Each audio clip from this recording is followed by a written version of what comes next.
독서 모임 대답은 있다 이야기라는 책이 있어요. 독서 모임 대답은 있다 이야기.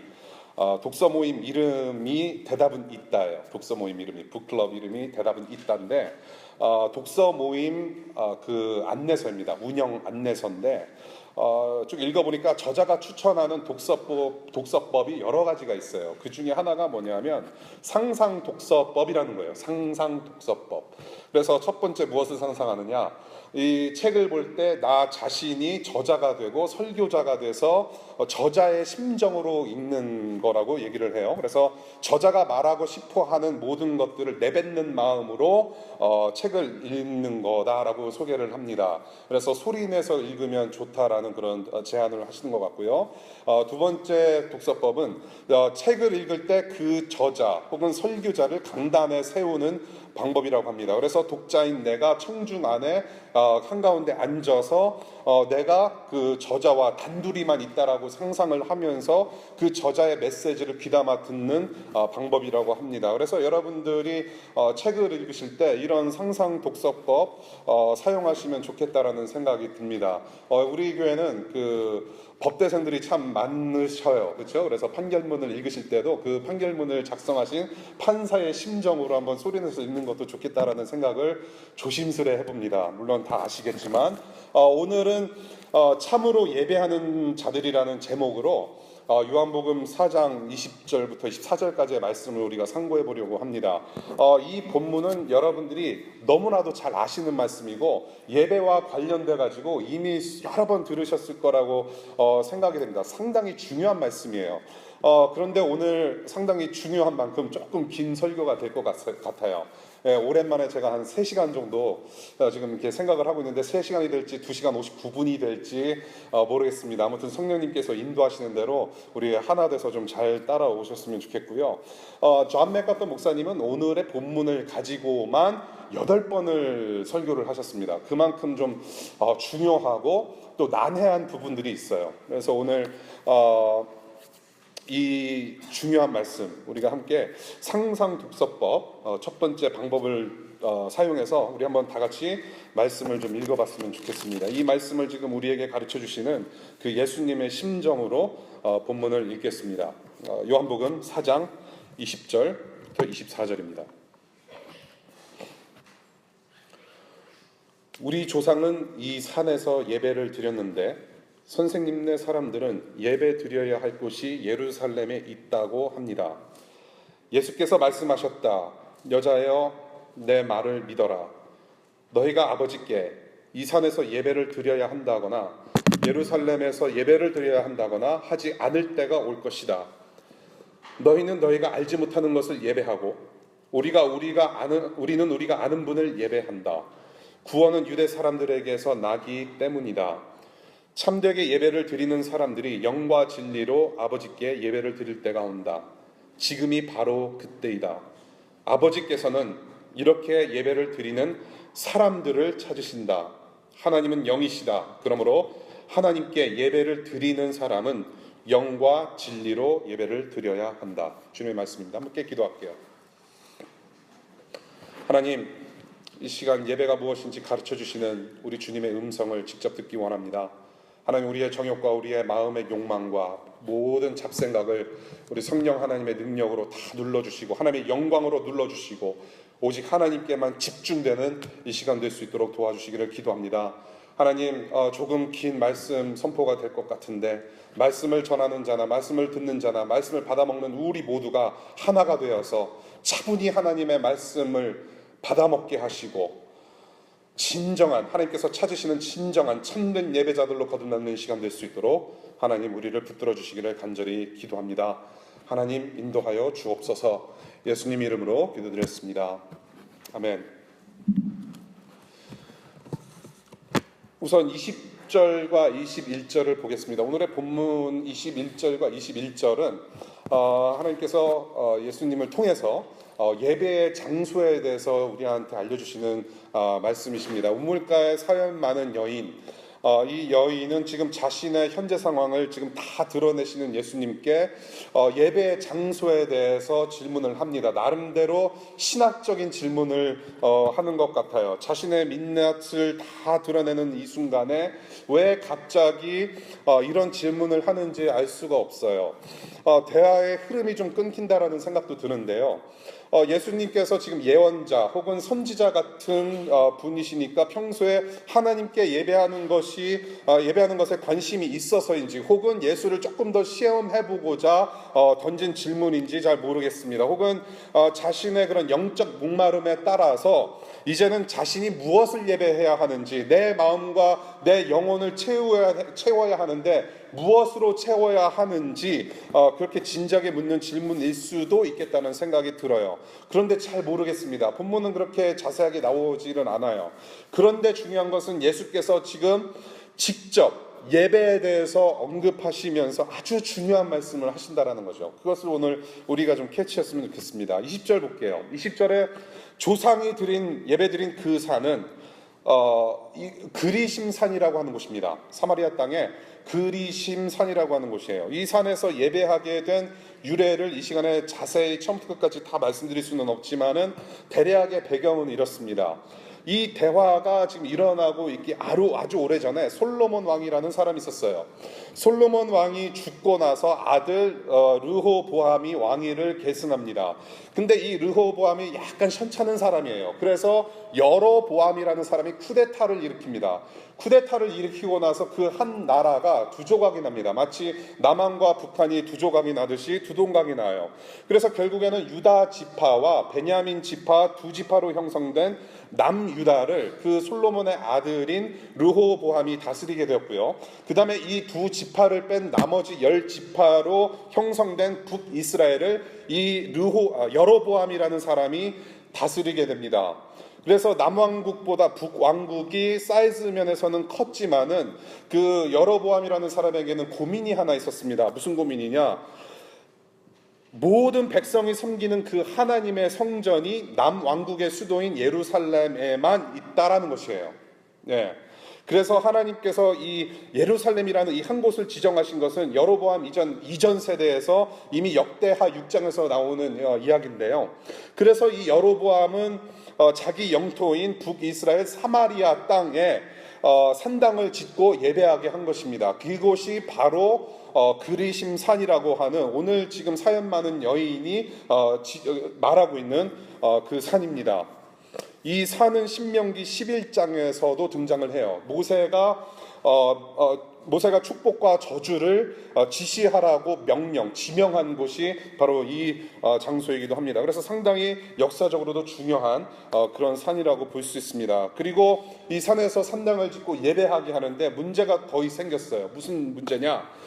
이 지금 라이벌이 되는 남왕국의 그런 정통성, 예루살렘이 그 남왕국에 있는데 이러한 종교적인 정통성을 알리지 못하게 하기 위해서 왜곡된 예배를 가르치고 왜곡된 진리를 가르쳐서 하나님께 예배하게 했다라는 것이에요. 상당히 큰 문제죠. 이러한 역사적인 배경 가운데서 지금 이 여인은 예배의 장소에 대해서 질문을 하는 것이에요. 너희 유대인들은 예루살렘에서 예배한다고 하는데 우리 조상들은 이 저산에서 산당 짓고 예배한다. 21절 볼게요. 그래서 예수님께서 대답을 하십니다. 여자여 내 말을 믿어라.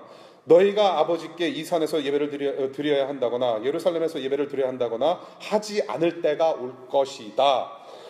하나님을 예배하는 데 있어서 그리심산이든지 예루살렘이든지 상관없는 때가 올 것이다라는 얘기예요. 예배 장소가 중요한 것이 아니다라는 말씀을 하시는 거예요. 예배의 본질은 장소에 있지 않다라는 것을 말씀하세요. 잠시 후에도 보겠지만 예수께서 구원을 이루셔서 성전 벽을 넘어서 하나님 나라로 가득하게 되는 이 땅 전체를 지금 예배의 장소로 보시는 거예요. 조금 이따 우리가 조금 더 깊이 들어갈 겁니다. 그래서 네가 지금 질문하는 그것은 하나님을 향한 예배에 있어서 중요한 본질이 아니다. 장소가 지금 중요한 게 아니고 장소를 뛰어넘어서 예배하는 때가 올 것이다 라고 말씀하세요. 저와 여러분들도 예배를 할 때 무엇이 중요하고 무엇이 중요하지 않은지를 좀 구분하고 분별할 수 있는 그런 예배자들이 되었으면 좋겠다는 생각입니다. 그래서 무엇이 중요하지 않기 때문에 타협이 가능하고 무엇이 중요하기 때문에 타협할 수가 없는지를 분별해야 된다고 저는 생각을 해요. 최근 들어서 예배에 대한 관심과 그런 많은 토론들이 있습니다. 이 예배에 대해서 이야기를 하려면 정말로 날밤 샐 수 있을 것 같아요. 상당히 많은 그런 워크숍과 세미나와 컨퍼런스가 열리고 저마다 예배 사역자들이 일어나면서 상당히 많은 이슈를 고민하고 있습니다. 뭐 설교 방식부터 시작해서 예배 순서, 뭐 특별 순서, 성가대 조명, 그리고 뭐 찬양팀 운영이라든지 여러 가지 음악적인 그런 내용들을 많이 이야기를 합니다. 상당히 비본질적인 이슈들이 참 많아요. 사실 거기에 우리가 많이 그 정력을 쏟아낸다고 저는 생각을 합니다. 그 중에 하나는 뭐냐면 그 예배를 드린다, 예배를 한다, 혹은 예배를 본다라는 그 세 가지 프레이즈를 가지고 사람들이 목에다가 핏기 세우면서 이렇게 토론을 합니다. 이게 과연 예배를 보는 게 맞느냐, 예배를 드리는 게 맞느냐, 아니면 예배를 하는 말이 맞느냐, 그런 거 가지고 이렇게 많이들 그 SNS에서 싸웁니다. 근데 예배를 본다라고 했을 때 여러분들 잘 생각해 보셨으면 좋겠어요. 예배를 본다, 눈으로 본다. 그래서 예배는 눈으로 보는 게 아니라 참여하는 것이다. 그러면서 막 반박을 해요. 예, 그런데 여러분들 잘 생각하셔야 될 게 뭐냐면 이 예배를 본다, 무엇을 본다라는 것은 이 민족적인 정서가 들어있는 말입니다. 그래서 여러분들 어떻게 생각하셔야 되냐면은 장 보러 간다, 장 보러 가잖아요. 그러면은 슈퍼마켓에 아이쇼핑하러 가는 거 아니잖아요. 장을 보러 간다. 그래서 두 눈을 가지고 무슨 물건이 있는지 보고 온다라는 뜻이 아니라는 말이죠. 장 보러 간다라는 말은 장 보고 오겠다, 쇼핑하고 오겠다라는 말이에요. 그렇죠? 네. 선 보러 간다라는 것도 마찬가지예요. 선을 봐요. 그럼 생판 처음 보는 남자 여자를 보고 오는 건가요? 아니죠. 처음 만난 분을 만나고 온다라는 뜻을 선 보러 간다라고 표현을 하는 거예요. 앞으로 장차 삶을 함께 나눌 그런 소울메이트를 만나러 가는 것을 선 보러 간다라고 하는 거죠. 예배를 보러 간다라는 것도 마찬가지인 거예요. 예, 옛날에 우리 선조들이 우리 한국의 아주 그 선배 예배자들이 예배 보러 간다, 우선 예배하러 간다라는 뜻이 있었다라는 것이죠. 이건 사실 비본질적인 건데 상당히 뜨거운 그런 화두거리가 되었었던 것 같아요. 그리고 여러 가지가 많아요. 또 다른 예를 들어볼게요. 저희 교회 예를 좀 들어보겠습니다. 저희 교회 예배에 적응이 안 되시는 분들이 많다라고 저는 생각을 해요. 여러 가지가 있습니다. 지금 여러분들이 앉아 계시는 이 딱딱한 의자, 쿠션 없는 이 맨 찬 이 나무바닥, 예. 여러분들 근데 이거 영광으로 생각하셔야 되는 게 거의 100년 넘는 의자입니다. 그래서 앉으실 때 이렇게 한번 이렇게 잘 만져주시고 이렇게 앉으시면 좋을 것 같아요. 차요. 되게 찬 지금 바닥에 앉아서 예배 드리시고요. 드럼도 없습니다. 여러분들이 그냥 흔히 가셨던 교회라든지 여러분들이 흔히 경험하셨던 청년 예배에서 그런 경험했던 찬양팀 볼 수가 없어요. 빵빵한 사운드 시스템도 없고 설교자 의상도 지금 이렇고 설교 스타일도 여러 가지가 여러분들 경험하신 것보다는 상당히 다른 것을 많이 보시리라고 생각이 됩니다. 저는 딱 두 가지만 말씀드릴게요. 비본질적인 건데 타협해도 되는 거.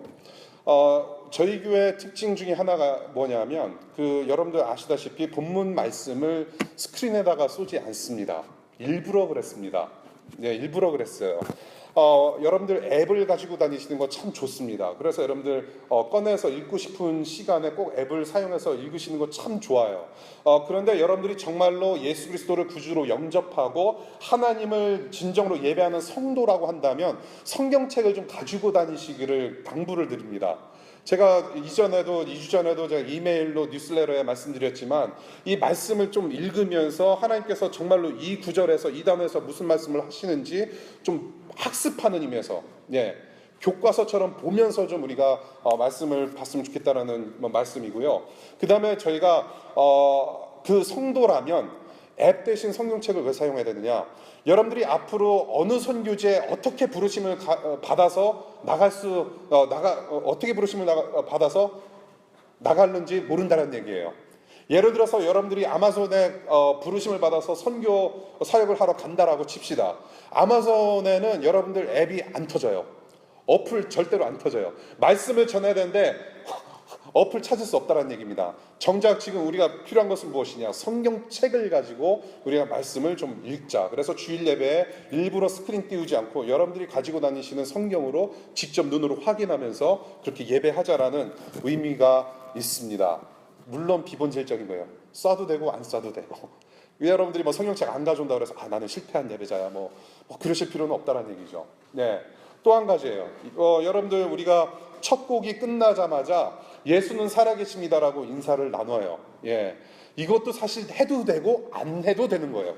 그런데 제가 이것을 굳이 하고 싶은 것이 뭐냐면 이러한 문화를 좀 만들었으면 좋겠다는 거예요. 어떤 문화냐? 예수님께서 정말로 이 땅에 오시고 죽으시고 부활하시고 다시 오실 예수님이라는 것을 이 한마디에 다 함축이 되어 있는데 그것이 우리의 인사 정말로 크리스찬이라고 한다면 우리는 이런 인사로 서로에게 격려가 되고 우리가 비장함을 가지고 우리는 살아야 된다.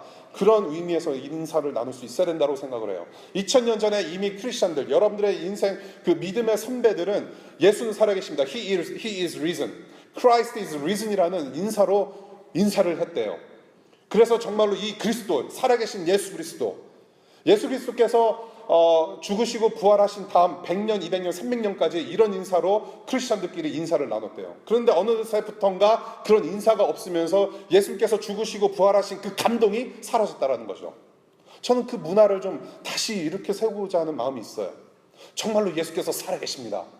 그래서 인사 나누실 때 그냥 대충 이 사람이 손 닦았나 화장실 갔다 와서 그냥 대충 인사하지 마시고 예수는 살아계십니다. 그 비장함 가지고 한 주간 시작하자는 얘기예요. 네. 그러나 해도 되고 안 해도 되고, 네. 해도 되고 안 해도 되고 그런 것이 있어요. 이 장소 얘기를 좀 할게요. 이 장소에서 여러분들이 지금 이렇게 예배하게 된 데는 많은 고민이 있었습니다. DC 안에 적당한 위치를 보자 하니 캐톨릭 교회 외에는 정말로 갈 만한 그 데가 없었어요. 예배를 드릴 만한 장소가 없었는데 그래서 저는 이렇게 생각을 했습니다. 예배할 장소 그렇게 없으면 까짓거 공원에서도 예배를 하겠다. 예. 그러면 예배하는 사람은 분명히 예배하러 온다. 예. 그래서 저 프랭클린 스퀘어나 여기 있잖아요. 그 GW 저쪽 K 스트리트 근처 공원에서 우산 쓰고 비 올 때는 우산 쓰고 예배하고 눈 올 때는 눈 맞으면서 예배하고 눈사람 만들면서 하나님의 자연을 찬양하고 그렇게 해야 되겠다라는 그런 생각을 했었습니다. 그런데 하나님께서 그렇게 마음 먹었을 때 이 교회 건물을 보여주시더라고요. 예, 그래서 미국 교회 분들의 배려로 지금까지 잘 사용하고 있는 거예요. 그래서 이야기가 이 미국 분들이 나가라고 하라면은 나가야 되는 신세예요. 그래서 여러분들도 긴장하고 계시기 바라요. 혹시라도 건물 사용 못하게 될 경우에는 홈페이지에다가 제가 공지를 하겠습니다. 아무튼 마음 준비하시길 바라고요. 그러나 중요한 것은 무엇이냐? 여기서 일일이 구차하게 여러 가지 이슈를 열거하면은 그거 다 말씀드릴 수는 없지만 오늘 본문으로 돌아와서 지금 예배를 위한 눈으로 보이는 장소, 이 예배를 위한 외형적인 요소들은 예배의 본질이 될 수 없다라는 것을 말씀하시는 거예요. 예배할 장소 없으면 정말로 공원에서 드려도 되고요. 예배할 장소 없으면은 GW 총장님한테 살살 빌어서 클래스룸 하나 빌려달라고 할 수도 있는 거예요.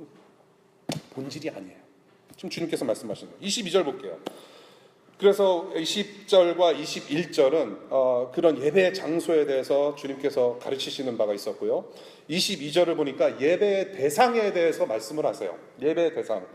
너희 사마리아인들은 너희가 지금 알지 못하는 것을 예배하지만 우리 유대인은 아는 것을 예배한다라고 하세요. 예배의 대상을 지적하시는 말씀이에요.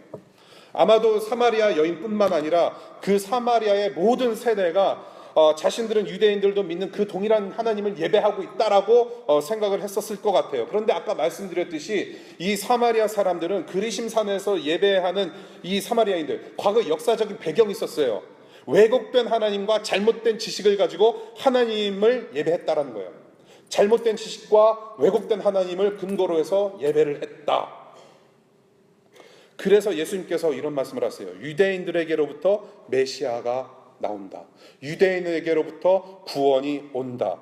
무슨 말이냐? 유대인들은 그 구원의 지식과 진리를 너희보다 더 잘 알고 있고 우리는 그 하나님을 알고 예배한다라고 말씀하시는 거예요. 너희는 너희가 알지 못하는 것을 예배한다라고 말씀하세요. 알지 못하는 것을 예배하는 것, 저는 두 가지 의미로 봅니다. 첫 번째, 어떤 의미가 있느냐? 하나님을 예배하는 것이 아니라는 거예요. 지금 저와 여러분들이 알지 못하는 것을 하나님을 예배한다 그러면서 알지 못하는 것은 하나님을 예배하는 것은 아니다라는 얘기예요. 하나님을 예배하는 것 같은데 그 하나님을 잘 모르고 예배하는 것은 곧 우리가 믿고 있는 하나님을 예배하는 것이 아니라는 얘기예요. 무슨 말씀인지 아시겠어요? 예. 하나님을 모르면 예배하는 거 아니라는 얘기예요. 그래서 두 번째, 그럼 어떤 의미냐? 이처럼 왜곡된 하나님을 예배한다는 것은 곧 우상숭배라는 거예요. 왜곡된 하나님을 예배하는 것은 우상숭배예요. 내 하나님을 내 생각대로 빚어내가지고 그 하나님이 마치 성경의 하나님, 진리의 하나님 것처럼 생각하면서 예배한다는 것, 그것은 우상숭배라는 것이죠. 사마리아인들이 이렇게 큰 영적 착각 속에서 그동안 예배해왔던 것 같아요. 네. 그래서 이 구절에서 지금 예수님께서는 분명히 예배의 대상에 대해서, 즉 저와 여러분이 이 진리의 말씀을 통해 아는 하나님이 우리의 대상이심을 분명히 가르쳐주고 있는 거예요. 그 하나님을 아는 것이 중요하다는 거예요. 하나님을 아는 것이 중요하다. Knowing God comes first. 하나님을 아는 것이 중요하다. 예배의 본질이라고 저는 할 수 있어요. 예배의 대상이 누구인지 바로 아는 것이 장소를 정하는 것보다, 찬양팀을 꾸리는 것보다, 파워포인트에 뭐를 쏘느냐보다 더 중요하다는 거예요. 하나님을 아는 것. 저와 여러분들이 가끔씩 이제 소그룹 참여하거나 뭐 이렇게 수양에 참석하거나 사람들 모일 때 가끔 이런 아이스 브레이킹을 하죠. 칭찬합시다라는 그런 순서를 갖습니다. 칭찬합시다. 자, 우리 서로 돌아보면서 우리 한 사람씩 돌아가면서 우리 칭찬하도록 하겠습니다. 그럼 마음이 열리잖아요. 야, 제가 내 칭찬을 해. 야, 얼마나 좋아요. 아이스 브레이킹 최고죠.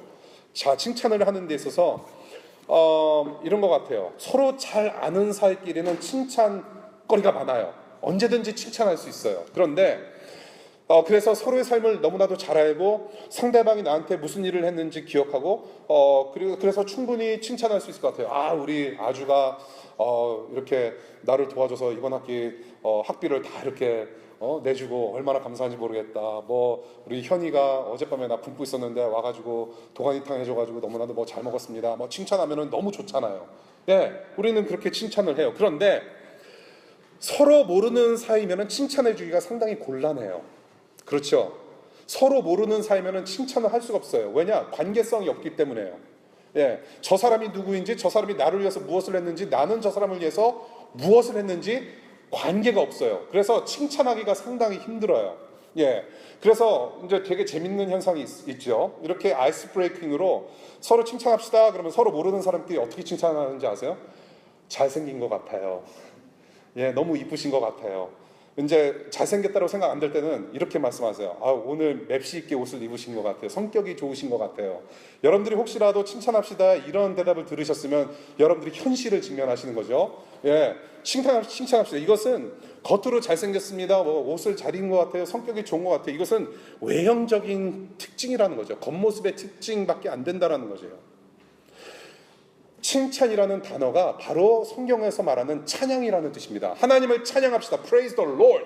Praise라는 단어, 찬양이라는 단어는 칭찬하다라는 단어입니다. 하나님을 칭찬하는 거예요. 그래서 이 하나님을 찬송할 때 하나님께서 누구이신지, who God is, 그 다음에 하나님께서 어떠한 일을 행하셨는지, what God has done for me and for us, 하나님께서 누구이신지, 하나님께서 어떤 일을 우리에게 행하셨는지 감사하면서 찬양하고 칭찬하는 것이 찬양이에요. Praise God. 그래서 하나님이 하시지 않은 일은 찬양할 수 없고, 하나님이 하시지 않은 일을 찬양한다는 것은 오히려 그분을 향한 모독이라는 거죠. 하나님을 아는 만큼 찬양할 수 있고, 하나님을 아는 만큼 예배할 수 있다는 거예요. 하나님 아는 게 중요해요. 하나님을 알아야 찬양할 거리가 생겨요.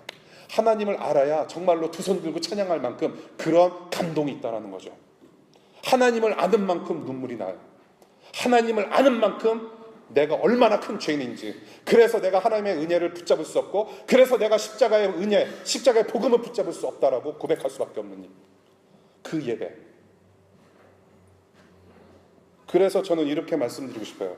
예배라는 것은 여러분들이 기독교회, 크리스천 처치, 교회 예배는 오직 거듭난 자들만이 예배할 수 있다라는 거예요. 오직 거듭난 자들만이 예배할 수 있어요. 왜? 하나님을 알기 때문에. 예수 그리스도의 십자가 대속 제물 사역을 통해서 하나님께서 의롭다고 칭해 주셔서 다시 태어난 그 구원받은 사람이 하나님을 만나게 돼요. 그것이 구원이에요. 그렇게 하나님을 알고 지금도 알아가는 그런 거듭난 성도들이 하나님을 예배할 수 있는 거예요. 이것은 무엇이냐? 예배는 하나님과의 관계가 직결된 문제예요. 하나님과의 관계와 직결된 문제예요. 하나님을 모르면 예배할 수 없어요. 그렇다고 해서 아직 믿음이 없는 분들은 예배에 참석할 수 없느냐? 그건 아니에요. 순간 가슴이 덜컹하신 분들 계시죠? 목사님 큰일 날 소리 한다. 아니에요. 예배에 참석 잘하셨어요. 아직 믿음이 없으신 분들, 아직 예수 그리스도를 주라 칭하지 않으시는 분들은 언제든지 오셔서 이 지금 성도들이 어떻게 예배하는지 보실 수 있고요. 그 다음에 이 예배 중에 선포되어지는 그 진리의 복음의 말씀을 통해서 하나님을 충분히 만나실 수 있는 기회에 찾아와 주신 거예요. 여러분들은 상당히 중요합니다. 여러분 부흥회라든지 수양회라든지 그런 데 특별한 집회 가셔서 하나님 만나는 것도 좋아요. 그렇지만 여러분들 이왕 오시는 김에 정말로 하나님 만나고 돌아가시는 그런 주일 예배가 되었으면 좋겠습니다. 저는 그렇게 축복을 해요. 네, 말씀 배움, 우리 교회 예배를 통해서 하나님 만나실 수 있어요. 네. 그래서 그렇게 하나님 만나고 알아가시는 여기 계시는 모든 분들 되시기를 바랍니다. 다음 주에 또 오세요. 네, 잘 오셨어요.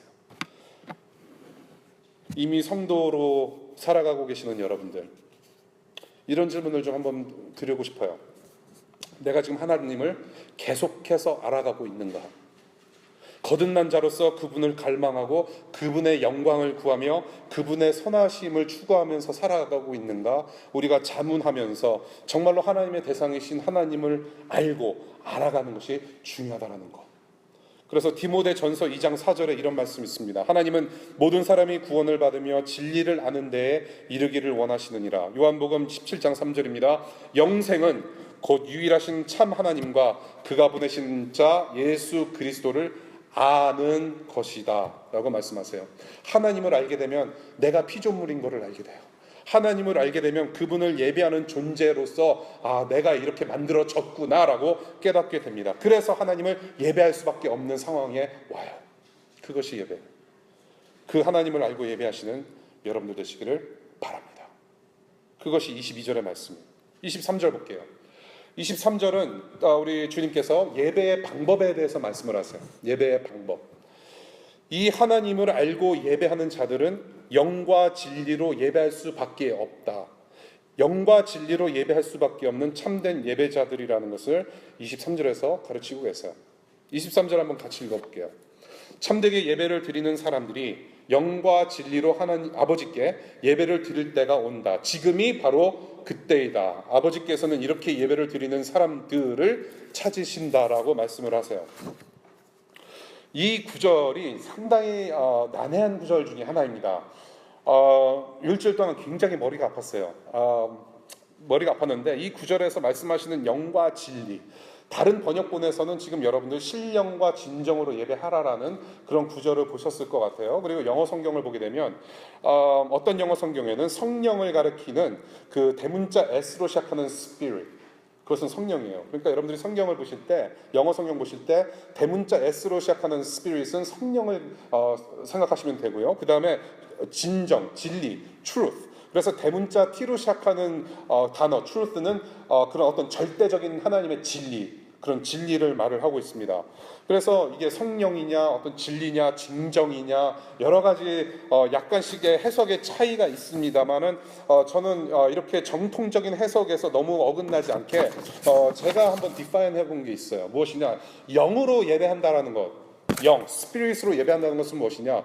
성령으로 거듭난 영으로 드려지는 예배. 저는 그렇게 디파인하고 싶어요. 성령으로 거듭나지 않으면 영으로 예배 드릴 수가 없어요. 하나님을 모르기 때문에.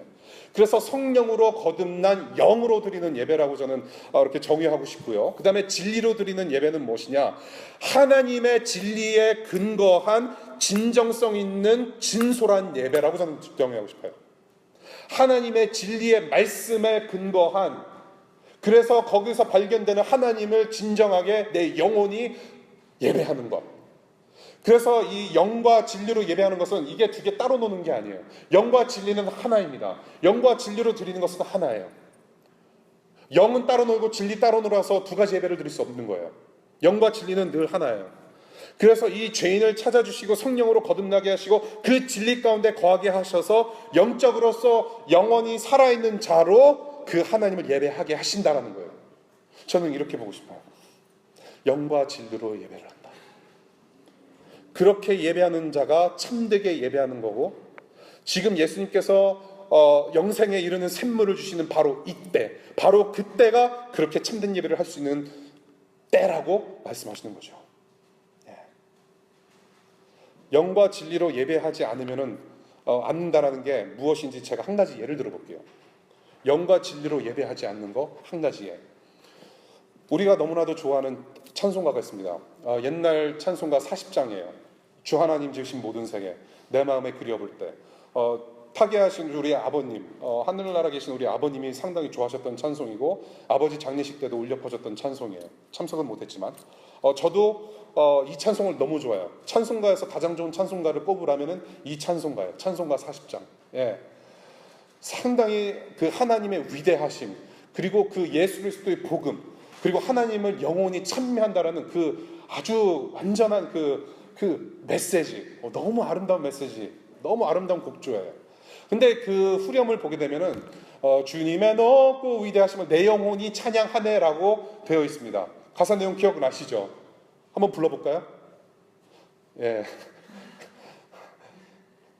주님의 높고 위대하심을 내 영혼이 찬양하네. 하나님을 모르고 영과 진리로 예배하지 않으면요, 어떤 현상이 일어나는지 아세요? 입으로는 주님의 높고 위대하심을 내 영혼이 찬양합니다. 입으로는 노래를 해요. 근데 내 영혼은 아직도 다른 신을 섬기고 있는 거예요. 아주 큰 차이예요.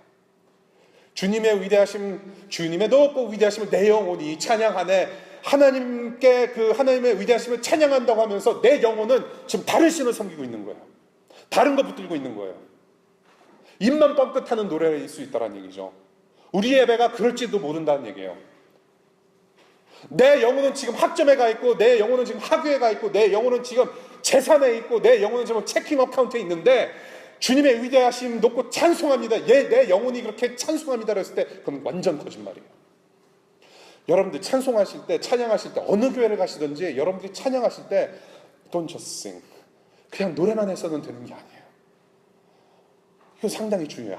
살아계신 하나님 앞에, 그 위대하신 하나님 앞에 고백하는 거예요. 진정으로 진리에 근거해서 내 영혼이 찬송할 수 있도록. My soul sings. 여러분들의 영혼이 찬송하지 않고, 여러분들의 영혼이 하나님께 예배하지 않을 때 누가 소리를 질러요? 돌들이 소리 지른다고 하셨어요, 예수님께서. 예, 상당히 중요한 문제예요. 상당히 무서운 말이에요. 내 영이 하나님을 예배하려면 성령의 역사로 거듭나지 않으면 안 되고, 그렇게 거듭날 때 진리는 우리 속에 거해서 하나님을 올바르게 예배할 수 있다는 거예요. 이게 뭐냐면요, 내면의 본질을 말씀하시는 거예요. 내면의 본질.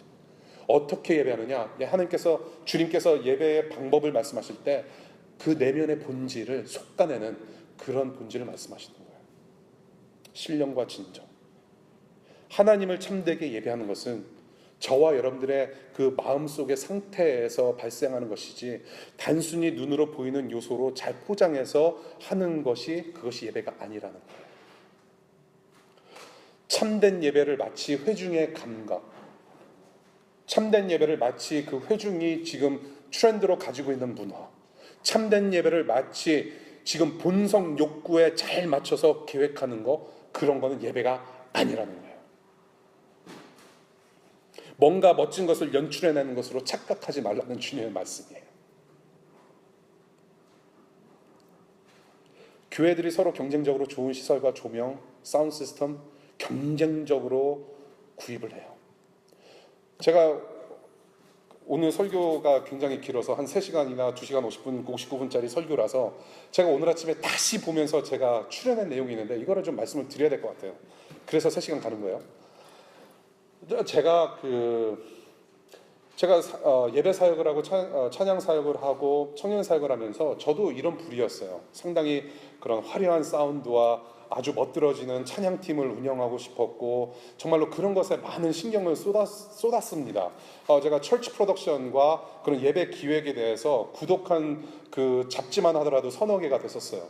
예, 그런 최신 시스템, 예, 뭐 스크린 장비, 프로젝터, 뭐 심지어는 악기, 예, 이것을 어떻게 교회에 적용할 수 있는 것인가, 그런 잡지들이 따로 있습니다. 근데 한동안 그렇게 있다가 제가 U2라는 밴드의 콘서트를 갔습니다. 제가 가장 좋아하는 밴드가 U2예요. 여러분들 굉장히 젊으신 분들이 많으셔서 아시는지 모르겠습니다. 이것은 세대와 세대 간이 즐기는 밴드인데요. U2라는 분, 그런 밴드 아세요? 예, 좋으네요. 예, 공감대가 이렇게 형성이 되니까 좋아요. U2를 제가 상당히 좋아해요. 상당히 유니크한 사운드가 있고 뭐 나름 걔네들은 나름 크리스찬이라고 하는데 그건 잘 모르겠고, 근데 제가 정말로 바라던 그런 U2의 콘서트를 한번 가게 됐습니다. 볼티모어에서 했는데요. 스테디움에서 하는데 상당히 규모가 장난이 아니에요. 예. 뭐 한국에 뭐 그 콘서트 뭐 라이브 왕 하면 뭐 이승환 뭐 서태지 뭐 그러잖아요. 그거 저리 가라요. 예. 이 밴드가 상당히 옛날부터 유명한 밴드예요. 라이브로 유명한 밴드예요. 그래서 다른 뮤지션들도, 다른 아티스트들도 이 U2 그 콘서트 가는 게 꿈인 그런 수준이에요. 그런 스케일인데, 심지어는 이 사람들이 얼마나 프로덕션을 잘하냐면은 그 콘서트 한 번 하는데 그 설치하는 케이블만 가지고 지구를 8바퀴 이상을 돌아요. 네. 엄청난 프로덕션입니다.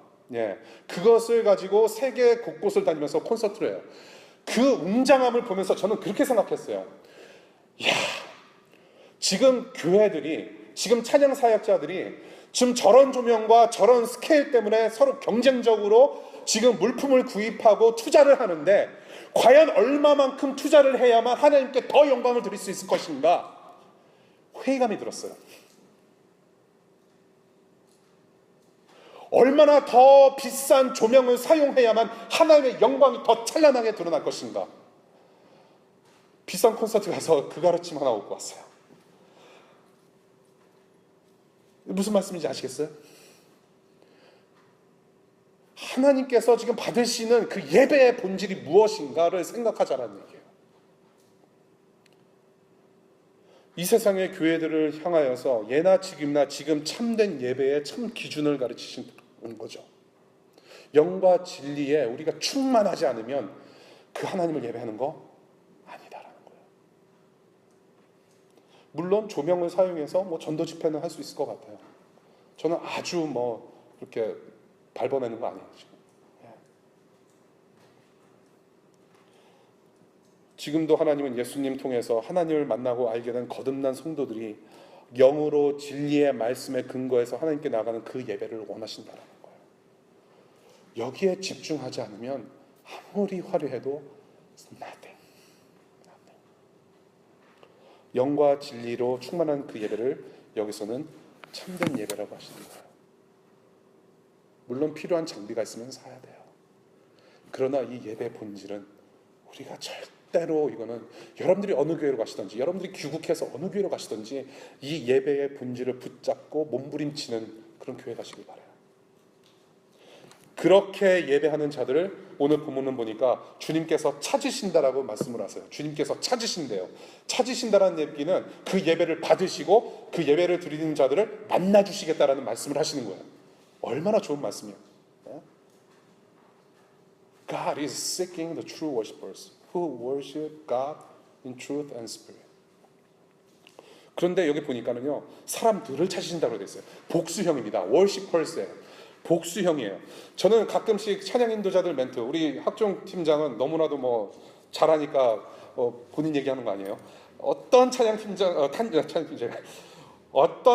인도자들은 이런 멘트를 해요. 신령과 진정으로 예배하는 그 한 사람이 되게 하여 주시옵소서.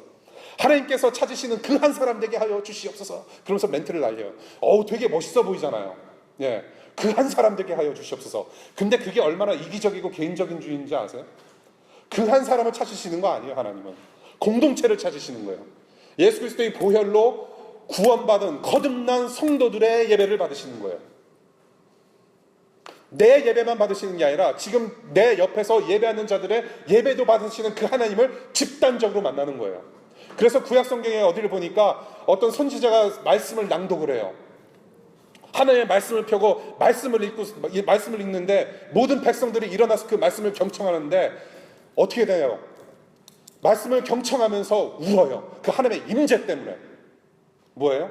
나 혼자 은혜 받아서 눈물을 흘리고 그게 아니에요. 모든 백성들이, 그 말씀을 듣고 있는 모든 백성들이 집단적으로 하나님의 영광을 체험하는 거예요. 그 예배자들을 찾으시겠다는 말씀이에요.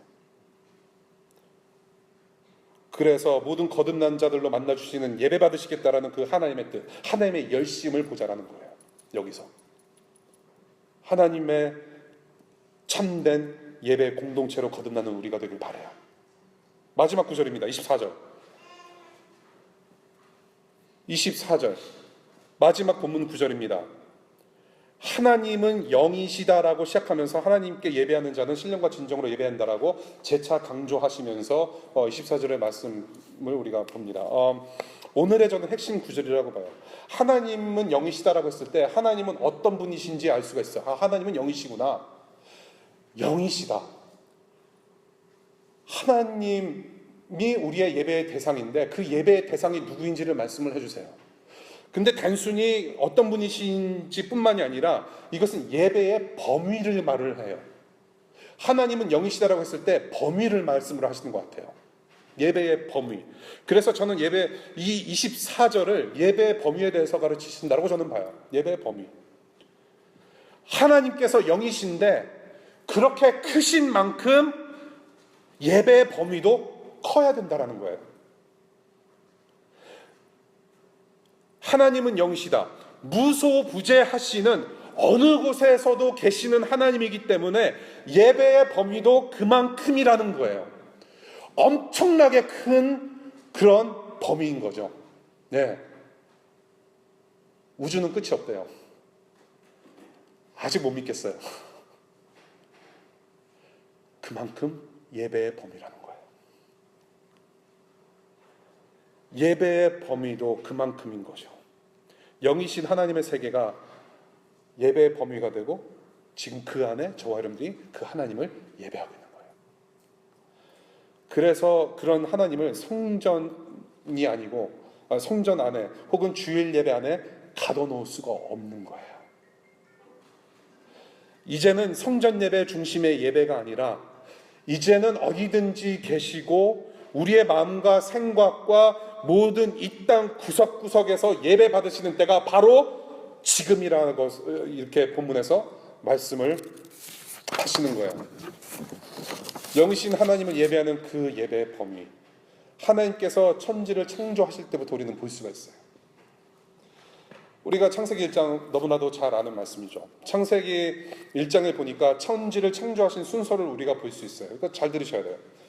첫 3일은 여러분들 잘 보시게 되면 첫 3일은 구조, 프레임을 만드십니다. 이 건물 골격을 보세요. 지금 빔이 있고 있잖아요. 기둥이 있고 이것을 3일 동안 세우신 거예요. 자, 무엇이냐? 낮과 밤과 하늘과 땅을 만드셨어요. 그것이 구조예요. 그 다음에 다음 3일은 무엇을 하셨느냐? 무엇을 창조하셨느냐? 이 땅과 하늘과 낮과 밤이라는 이 구조물 안에 그 내용물을 채워서 넣으신 거예요. 그래서 그 중심에 인간이 들어가 있고 그 다음에 모든 생물과 동물과 별들이 만들어졌어요. 그것을 보시고 하나님께서 보시기에 좋았던가. 만족하신 거예요. 그 창조물을 보시고 구조물 세우시고 내용물을 집어넣으시고 그 모습 보시고 기뻐하신 거예요. 즐거워하신 거예요. 그것을 다른 말로 무엇이라고 하냐면 예배를 받으셨다라고 표현하는 거예요. 그래서 그 예배의 클라이막스는 무엇이냐? 안식이래요. 제7일에 하나님께서 안식하시면서 물론 쉬시는 게 아니에요. 하나님은 뭐 이렇게 아이고 힘들어 그러면서 그냥 아이고 주여, 뭐 주여가 아니지. 아이고 나야 뭐 그러면서 I am who I am, I am who I am 그러면서 뭐 괴로워하시는 분 아니잖아요. 안식했다는 말은 예배를 받으셨다는 말이에요. 즐기셨다라는 거예요. 그것이 바로 예배예요. 창조물을 통한 예배.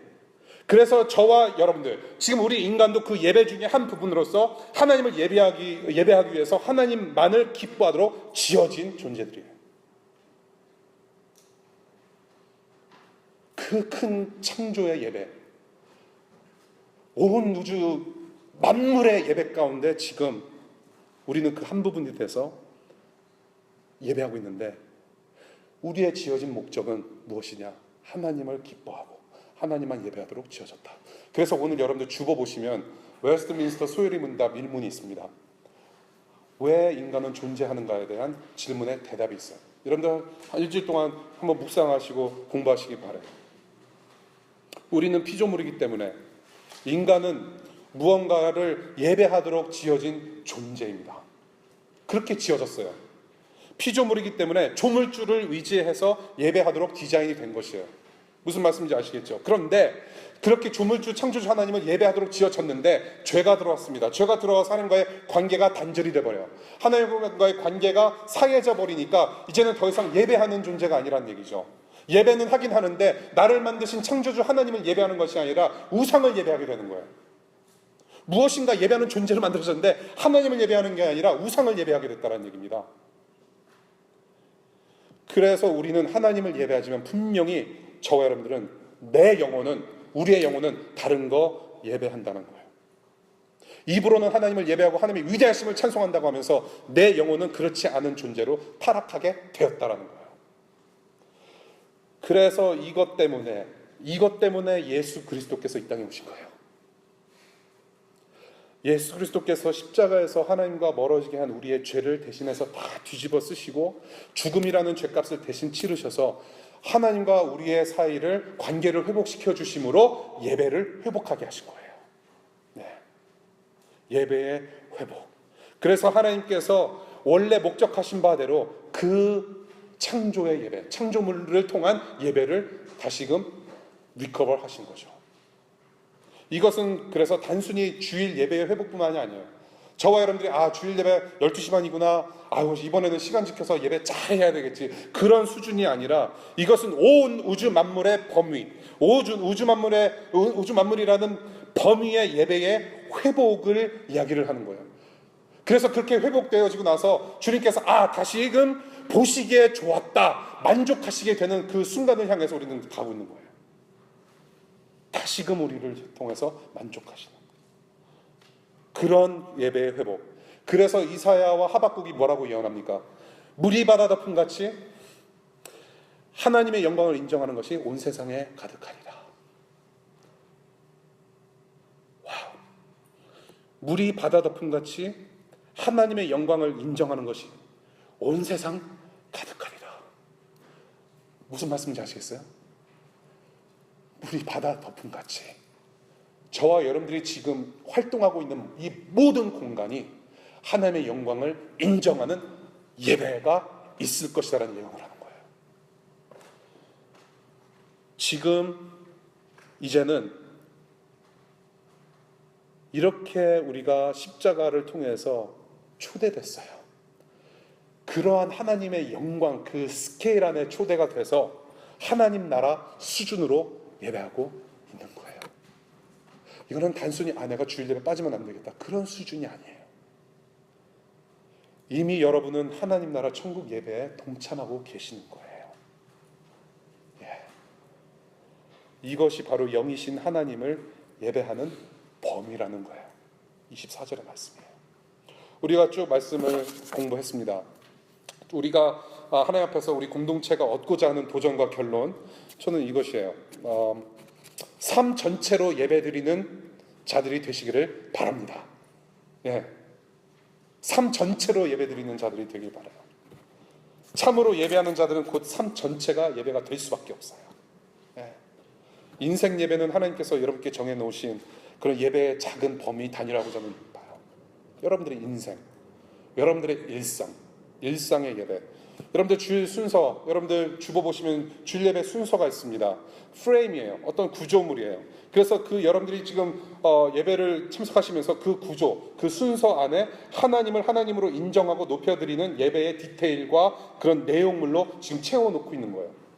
그렇게 채우면서 여러분들은 지금 하나님을 예배하고 있어요.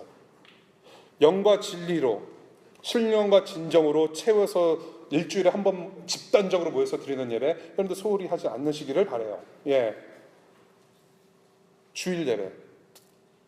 그러고 나서 저 문을 나가게 되면 이제 여러분들은 세상에 들어가요. 주중 예배 터전으로 들어가는 거예요.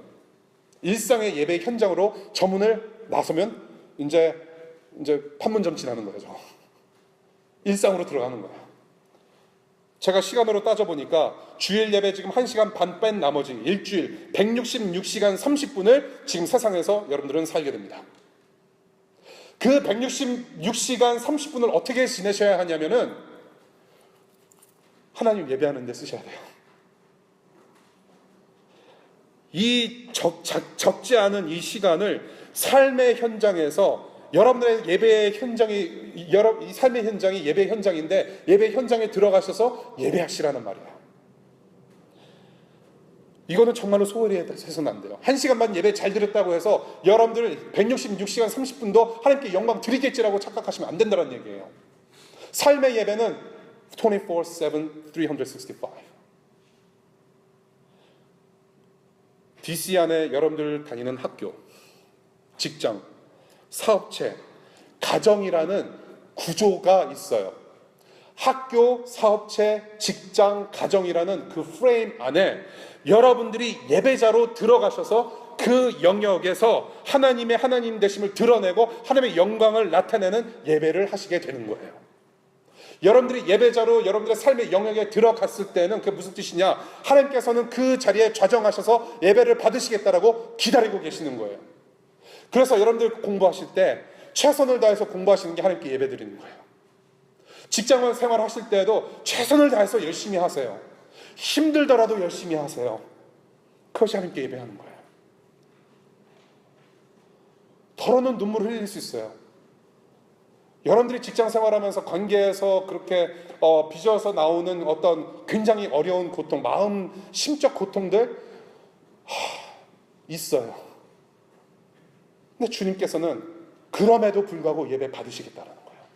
그럼에도 불구하고 그 예배 가운데 내가 너를 예수 그리스도의 형상으로 만들어서 하나님의 형상대로 지은 너를 다시 회복시켜서 그렇게 온전한 예배를 드리겠다라는 그런 열심을 보이신다라는 거죠.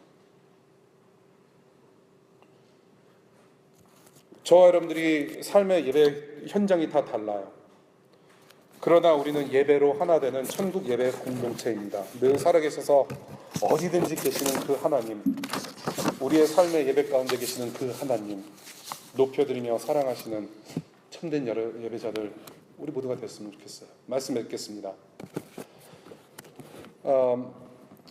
사랑하는 여러분, 우리가 오늘 본문 말씀을 리캡해드리면 하나님을 예배하는 우리는 장소에 얽매일 수 없다라는 거, 그리고 오직 예배의 대상이신 하나님을, 예수님을 통해서 우리가 알게 됐고 또한 더욱더 알아가는 그 과정이 중요하다는 말씀 드렸고요. 그 다음에 마지막 영과 진리로 하나님 나라 수준의 그런 예배를 우리가 참된 예배를 드릴 수 있다는 거 말씀드렸습니다.